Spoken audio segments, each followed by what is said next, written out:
예, 기억 다시 3 거리 감쇄입니다. 거리 감쇄는 뭐냐? 소리가 이렇게 딱 처음에 소리가 났을 때 거리가 멀어지면 멀어질수록 소리가 감소한다. 뭐 사실 뭐 이런 얘기긴 한데 여기서 이제 그 중요한 것 중에 하나가 거리가 멀어지게 되면 과연 몇 dB가 줄어드느냐라는 걸 이야기하려고 합니다. 근데 그 전에 먼저 말씀드리면 가볍게 이해하는 방법이에요. 90dB의 스피커가 하나가 있어요. 90dB의 스피커가 하나가 있는데 똑같은 소리를 내는 90dB의 스피커가 같이 붙여놓으면은 몇 dB가 올라가느냐라고 한다면은 이제 모르는 사람들은 90 더하기 90은 180 이런 생각을 한단 말이에요. 근데 음향에 있어서 사람의 가청 주파수, 사람이 들을 수 있는 최대 그 가청 주파수의 값은 120dB입니다. 130dB가 넘어가면 고막이 손상되기 때문에 들을 수 있는 dB는 120dB라고 생각하시면 돼요. 그럼 다시 이쪽으로 와서 90dB의 스피커랑 90dB의 스피커가 같이 있다라고 했을 때 공식 같은 거 일단 무시하고 몇 dB가 올라가느냐? 제가 항상 자주 하는 거. 이거는 저희 스터디 그룹에서도 계속 쉬지 않고 문제 내는 것 중에 하나예요. 쉬지 않고 문제를 계속 내도 틀린 사람은 또 계속 틀리고 있는 문제예요. 그렇기 때문에 그냥 외우세요. 똑같은 소리가 두 배가 늘어나게 되면 93dB가 됩니다. 3dB가 올라가게 됩니다. 3dB가 기본적으로 두 배라고 생각하시면 돼요. 90dB와 93dB는 두 배 차이. 그러면 90dB와 96dB는 4배 차이라고 생각하시면 됩니다. 그럼 다시 아까로 돌아가서 소리가 있을 때 거리가 두 배 멀어지게 되면 내가 이렇게 있는데 여기에 있는 거리가 두 배 멀어져서 내가 좀 뒤로 멀리 갔다라고 했을 때 나는 소리 감쇄가 돼가지고 소리가 왜냐면 당연한 거죠. 그 그냥 일반적으로 소리 음원에서 내가 멀어지게 되면 소리가 좀 작게 들리게 되는데 그럼 그게 얼마만큼 작게 들리느냐라고 한다면 내가 소리와 있는 거리가 두 배가 될 때마다 마이너스 6dB가 떨어지게 됩니다. 아까는 스피커가 한 개에서 더 있으면 플러스 3dB라고 했는데 왜 멀어지면 마이너스 6dB가 되나요? 마이너스 3dB가 아닌가요? 라고 했을 때 요거에 대한 기본적으로 이제 이야기하는 것이 17페이지에 있는 그림이죠. 그 소리 스피커가 두 개가 돼가지고 그러니까 소리가 두 배가 되면은 3dB가 올라간다는 거는 이제 이해하실 수가 있어요. 그냥 이게 외우라고 했으니까. 그러면 멀리 떨어지면 왜 마이너스 6dB가 되느냐? 제가 지금 이제 카메라 앞에 있긴 하지만 카메라와 제 사이의 거리에서 제가 지금 이 기준에서 두 배가 멀어지게 되면 어떤 현상이 생기냐? 그냥 두 배가 멀어지는 게 아니라 가로 세로가 같이 멀어져요. 제가 1m를 떨어진다고 했을 때 그냥 1m만 떨어지는 게 아니라 면적으로 따지게 되면은 가로 1m, 세로 1m가 더 멀어지는 거죠. 그래서 이거 지우는 게 확 지우는 게 좀 불편해요. 다시 원상 복구해서 그래서 거리가 두 배가 멀어지게 되면은 여기서 두 배로 멀어지게 되면 면적이 총 4배가 넓어지는 거죠. 1, 2, 뭐 2배요. 2배로 했을 때. 그렇기 때문에 4개가 되면 아까 그 얘기했잖아요. 90dB의 스피커인데 스피커 4개, 2개가 있으면 93dB. 4개가 있으면 96dB 차이인데 거리가 2배 멀어지게 되면 면적이 4배가 줄어들기 때문에 4분의 1 4분의 1이 되는 거죠. 예. 4분의 1이 됐기 때문에 반대로 하면 4배가 줄어들었다. 그러니까 4배 줄었다는 표현은 좀 그렇긴 하지만 4분의 1로 줄어들었기 때문에 마이너스 6dB가 됩니다. 이렇게 이해를 하시면 됩니다. 그래서 모르시겠으면 외우세요. 거리가 멀어지게 되면 그러니까 똑같은 소리가 두 개가 있으면은 플러스 3dB. 거리가 멀어지면 마이너스 6dB. 요거랑 또 이제 다른 얘기인데 약간 다른 얘기인데 다른 건 아니구나. 그 음향 어떤 전기에 대한 거니까 그 시험 문제 중에 이렇게 나오는 경우가 있어. 전력이 두 배가 되면 전력이 두 배가 되면 플러스 3dB입니다. 전압이 두 배가 되면 이걸 왜 말씀드리냐면 제가 이제 저희 애들한테 옛날에 처음에 한 4, 5년 전에 가르칠 때는 무조건 애들을 이해하기 편하게 하기 위해서 무조건 뭐가 두 배면 3dB고 멀어지면 마이너스 6dB야 이런 식으로 얘기를 했었어요. 근데 그때 시험 문제가 그 이후에 시험 문제 한번 이렇게 났어요. 전압이 2배일 때 몇 dB가 늘어나냐 뭐 이런 식으로 나왔어. 전압을 이야기하면서 몇 dB가 늘어나는 얘기가 나왔는데 전압이 2배일 때는 플러스 6dB입니다. 이거는 기억하셔야 돼요. 그래서 가끔 가다가 음향을 하면서 전력이랑 전압이랑 비슷한 개념으로 생각하시는 분들이 계세요. 근데 확실히 전기 쪽으로 따지면은 전력과 전압은 좀 틀립니다. 이게 이제 구하는 공식이 있는데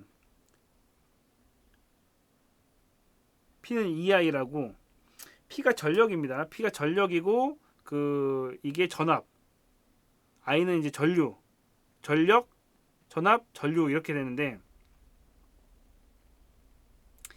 네. 지워져 이렇게 또 지워지면 또 지저분해. 참. 이 공식에 따라서 예.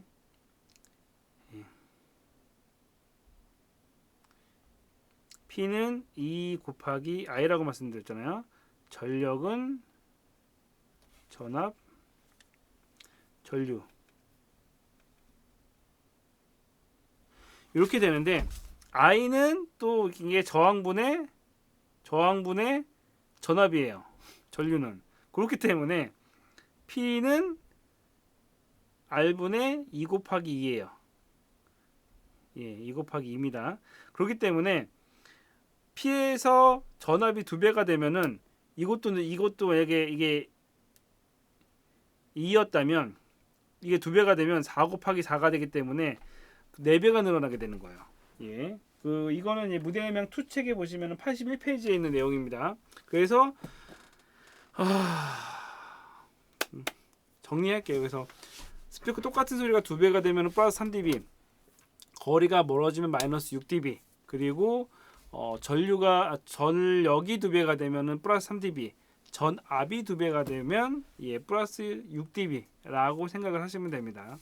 근데 여기에서 이제 17페이지에서 이제 무대음향 투책에서 없는 내용이 사실 여기 나온 건데, 거리에 따른 공기 흡입으로 인해서 주파수대별로 음악 간세율이 또 틀려요. 이전에 이제 무대음향 투책에서는 단순하게 거리에 따라서 무조건 마이너스 3dB가 돼라고 하는 것들은 기본적인 1차원적인 이야기고, 주파수 대역별로는 또 그게 차이가 틀리다는 거죠. 고주파는 아무래도 공기의 저항을 받아서 소리 감쇄가 좀 심해질 거고, 저주파는 그런 게 약간 좀 덜하다 보니까 소리 감쇄가 좀 덜하다라는 것을 그래프로 그리는 게 17페이지에 있는 그림 13입니다. 어떻게 보면은 이제 단순하게 이전에 무대음향 투책에서는 제가 이제 아까 얘기한 것 중에 하나인데, 무대음향 투책에서는 굉장히 간단하게 기본 원리로 이야기했다면 이 용어집에서는 좀 더 그러니까 좀 더 풀이를 해놓은 거죠, 용어들을. 그리고 이 책보다는 이후에 나왔기 때문에 좀 더 정리나 약간 좀 새로운 정보들에 대한 내용들이 있습니다. 그리고 여기 이 부분에 대해서 좀 더 공부를 하기 위해서는 책들을 많이 보셔야 된다는 얘기죠. 이게 이제 어떤 차이를 만드냐? 이 책에 있는 것처럼 어찌됐건 거리에 따라서 소리가 감쇄를 하는데 저음보다는 고음이 훨씬 더 많이 감소가 되더라. 이걸 어디에 적용하냐면 발코니 스피커나 이제 딜레이 스피커를 정할 때 그런 현상들이 있어요. 그래서 이제 음향을 제가 하다가 가끔 가다가 좀 나이 어린 친구들은 좀 그런 게 없어요. 나이 어린 친구들은 좀 약간 잘난 척하는 친구들을 빼면은 뭐랄까 그냥 자기가 본인이 좀 모른다는 생각이 있어가지고 배우려고 하는데, 나이 들었는데 음향을 잘 모르는 사람들이 자존심만 센 사람도 있어요. 내가 어쨌건 자기는 음향을 좀 오래 했어, 한 10년 넘게 했어. 근데 음향을 오래 했는데 공부를 안 하는 사람들이 좀 있어요. 그런데 주워 들은 건 조금 있고, 이런 걸 얘기를 할 때 굉장히 기초적인 것만 주워 들은 것, 그래서 이제 그런 거 있잖아요. 아예 모르는 것보다 애매모호하게 아는 사람이 좀 위험하다고. 제가 이제 어떤 작업을 하다가 이제 초보분들이랑 그런 논쟁이 있었는데, 딜레이 스피커가 사실 제가 봐서 필요 없는 공간에 딜레이 스피커를 놓는 게 좋겠대요. 그런 약간 의견 다툼이 있었어요. 그러니까 논쟁이 있었죠. 근데 메인 스피커랑 똑같은 사이즈의 딜레이 스피커를 놓으려고 하는 거예요. 그래서 딜레이 놓는 것도 사실은 마음에 안 들었는데 메인과 똑같은 딜레이를 놓게 되면 저음 부분만 굉장히 부스트가 되고 좀 그 전적으로 소리가 이제 가운데 계신 분이 소리 듣기에 굉장히 어렵다. 그러니까 초보는 그거죠. 단순하게 딜레이 스피커가 있으면 좋아. 왜? 소리가 오다가 감쇄가 되니까 그 감쇄되는 걸 보강하기 위해서 딜레이 스피커가 있어야 돼.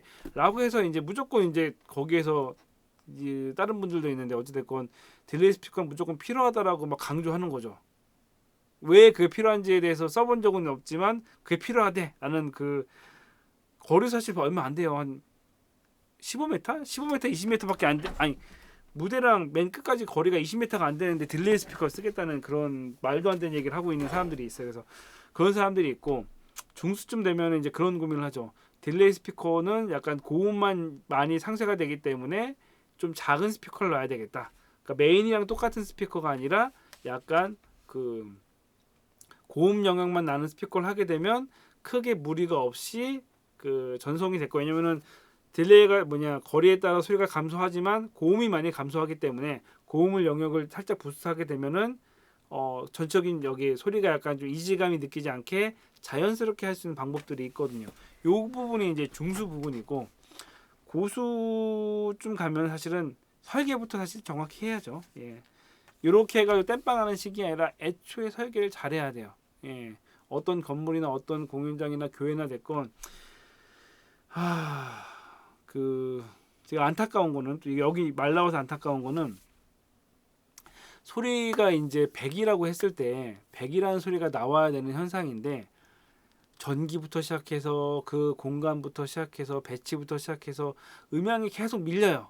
그러니까 음향을 모르는 사람들, 특히 교회 같은 경우는 스피커의 위치나 이런 것들에 대한 거는 별로 관심이 없어요. 일단은 위치, 미관 이런 것들이 좀 하다 보니까 특이하게 공간을 만들어 놓거나 특이하게 스피커 위치를 잡아 놓게 할 수밖에 없는 상황을 만들어 놓은 다음에 결론적으로는 소리가 잘 나오기를 바래요. 예, 불가능합니다. 절대로 불가능합니다. 소리가 예를 들어 어떤 장비가 있을 때 A라는 어떤 음향 장비가 있을 때 그 음향 장비를 최고로 100% 끌어올리기 위해서는 사실은 시스템 물리적인 공간이 잘 되어 있어야 돼요. 물리적인 흡음이나 이런 것들이 잘 되어 있어야지 그 다음에 스피커가 전체 음향에 끼치는 영향은 20-30%밖에 안 돼요. 그 공간 자체가 소리를 잘 빠져나갈 수 있게 하냐, 그런 게 이제 우선순위인 거죠. 요리도 원 재료만 굉장히 맛있으면 별로 가미를 안 하고 소금만 뿌려도 맛있는 것처럼 한우 같은 경우에 소금만 살짝 뿌려도 맛있잖아요. 재료가 진짜 좋다면. 근데 약간 상하거나 오래되거나 냉동됐거나 그러면은 맛이 떨어지기 때문에 거기에 조미료를 가하고 다른 소스를 넣고 뭐 퓨전을 만들어 먹는 거죠. 그래서 말이 길어졌지만 그런 내용입니다. 그래서 그렇기 때문에 고음이 상대적으로 적어지는 이 현상을 알아야지, 이런 걸 알아야지 나중에 그런 문제가 됐을 때 딜레이 스피커를 놓더라도 고음부만 나오는 스피커를 놓쳐, 이런 제안을 할 수가 있는 거죠. 그렇기 때문에 이런 것들을 공부해야 된다. 그리고 이런 것들을 알아둘 필요가 있다라는 이야기를 하고 싶었습니다.